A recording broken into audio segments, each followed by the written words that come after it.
Aqui na placa que eu vou mostrar daqui a pouco, eu estou usando 3 botões nesses pinos aqui, né, na porta A, no pino 5, 6 e 7, e eu estou usando 3 LEDs na porta B, nos pinos 12, 13 e 14. Tá? Então aqui eu já fiz a configuração do debug, né, como eu vou fazer a escrita, serial wire, minha fonte de tempo base é o C-Stick. Aqui na parte de clock eu coloquei cristal, né, que está na placa, e nos GPI IOs, e aí preste bem atenção nessa parte, né, eu configurei todo mundo dessa forma aqui, em que nos botões todos são entrada como pull-up, tá? Por quê? Eu vou usar o resistor de pull-up do microcontrolador, então os pinos já vão ficar ali com um nível de tensão alto, né? 3V3. Quando eu pressionar o botão, os meus botões estão ligados ao terra. Quando eu pressionar um dos botões, ele vai levar o nível desse pino a GND, a 0 volts, tá? Então por isso que eu estou usando o pull-up aqui. Nesse caso aqui eu preciso usar o pull-up, tá?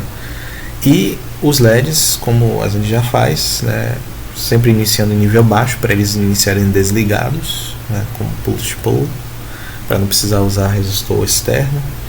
E sem pull-up nem pull-down não precisa usar. E aí eu coloquei os nomes LED 1, 2 e 3. Tá? No código eu usei a diretiva define para definir aqui um delay, né, que eu estou chamando de 50 para ficar testando, né, por isso que a gente faz isso. Posso alterar aqui, ele já altera no meu código sem precisar alterar em vários locais. E aqui eu tenho 2 funções, tá, que eu fiz. Eu fiz uma função chamada debounce, tá, que recebe o que? Ela recebe qual porta. Isso aqui é um ponteiro para um struct, né, feita pelo HAL, tá na HAL, feita pela ST. E também recebe um inteiro de 16 bits, que é o pino onde está vai usar essa função, né, onde está meu botão, né.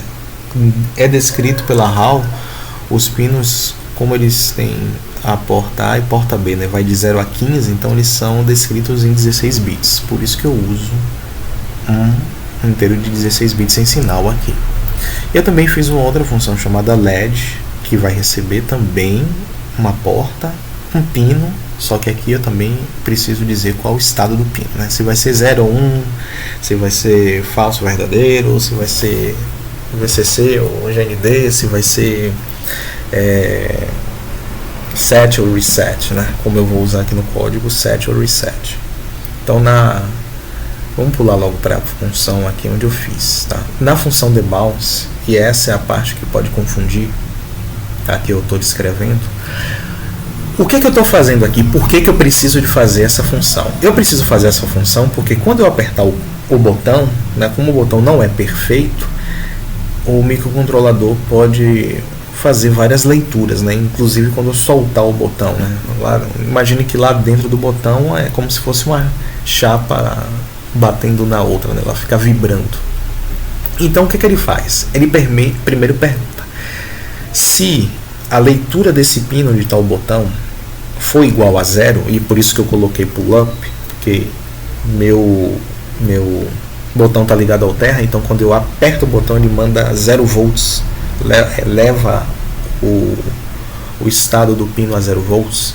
Então, se a leitura desse pino for 0, né, foi igual a 0, eu espero um pouquinho e leio de novo, né? Coloco aqui um delay e leio de novo. Para quê? Para ter certeza que não está, né, balançando lá as chapas da chave.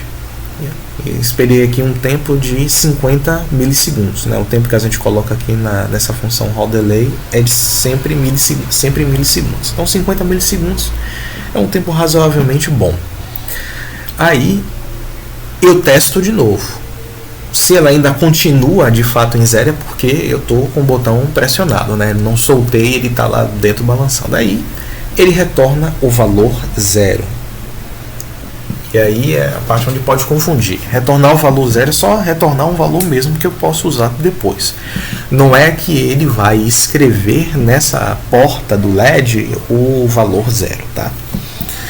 E aí o que acontece? Caso nada disso aqui aconteça, ou seja, se ele tentar ler o estado do pino e ver que o pino não está a zero, né? O valor que está não é zero, ele não está reset, ele está set, então ela retorna 1. A função retorna o valor, tá? E a outra função que eu fiz aqui também recebe a porta, o pino e o estado, é só para usar essa função aqui, Hall GPIO write pin, que é onde eu vou fazer o LED acender, tá? Então eu passo qual a porta ele está, qual o pino que ele está e o estado que eu quero, que no caso vai ser o set, né? GPIO underline pin underline set. Aí dentro do main, dentro da função principal do meu programa, é onde está toda a lógica para acender esses LEDs conforme eu expliquei, né? Dentro do super loop, né? Dentro do while.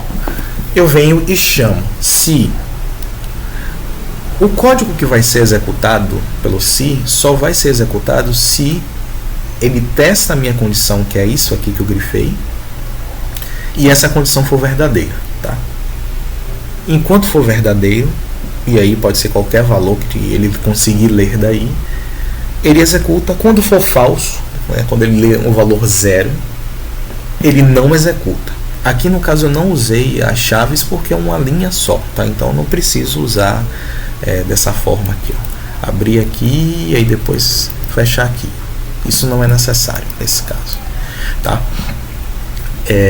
Deixa eu refazer aqui. Pronto.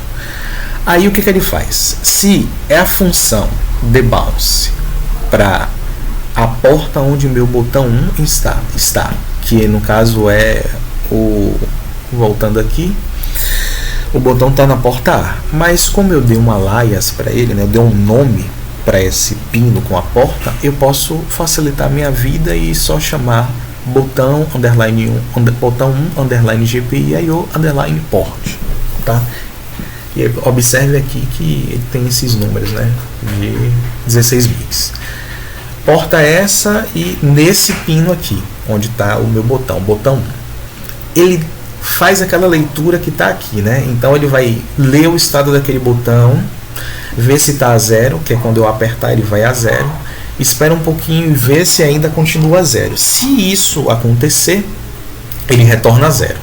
Se ele tentar ler meu botão e nem não for zero, não tiver a zero, ele já retorna 1. Então vamos supor que ele viu que meu botão está com estado zero, né? Tá ali mandando 0 volts para o pino. Esperou um pouquinho, viu de novo que ainda está mandando 0. Então ele retorna 0. E aí vem aqui, ó. Isso tudo retornando 0 é igual a 0? Se for, né, 0 é igual a 0, verdade tá ok, aí ele executa. Chama a minha função LED, que vai receber a porta onde o LED está, o LED 1, no pino LED 1, e escreve esse valor. Escrever esse valor aqui, GPIO underline P underline 7, significa escrever o valor 1. E se você escreve o valor 1, você libera energia para acender o LED. Eu preciso fazer isso aqui para desligar o LED, senão eu aperto o botão uma vez e ele não desliga nunca mais, né? Então ele vai ler primeiro, ó, isso aqui retornou 0, né? 0 igual a 0. Se não entrou aqui, então ele pega e desliga meu LED. Senão ele vai ficar, eu aperto uma vez, ele fica ligado e não desliga nunca. A mesma coisa eu faço para o botão 2, a mesma coisa eu faço para o botão 3. E aí deste modo, quando eu aperto cada um dos botões, enquanto eu mantiver pressionado esse botão, o LED fica aceso. Assim que eu solto, né? Assim que eu solto meu botão, o LED apaga. Se eu não usasse a função debounce, se eu viesse aqui e só perguntasse se how GPIO read pin botão 1 tal for igual a 1 ou igual a 0 e aí acendesse o LED, ia funcionar, mas ele ia ter uma pequena piscada né? A depender de como eu fosse apertar o botão, a depender da qualidade do botão. E para não acontecer essa flutuação é que a gente usa a função debounce.